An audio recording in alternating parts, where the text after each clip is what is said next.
If you or someone you know should be our paintedautoparts.com Motorhead of the Week, just drop us a note. We're at motorheadgarage.tv, and that is what California's Bob Ozman did, and he is a speed freak if ever there was one. Now, Bob's dad raced sprint cars all over the country, and as you can see, Bob was hooked from the start.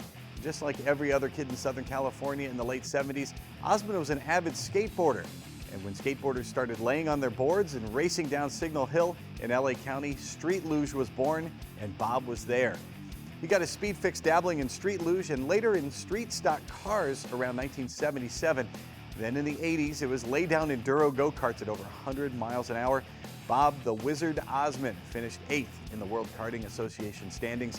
And get this, Bob got back into street luge, and he was a competitor in ESPN's X Games right from the start in the mid-90s.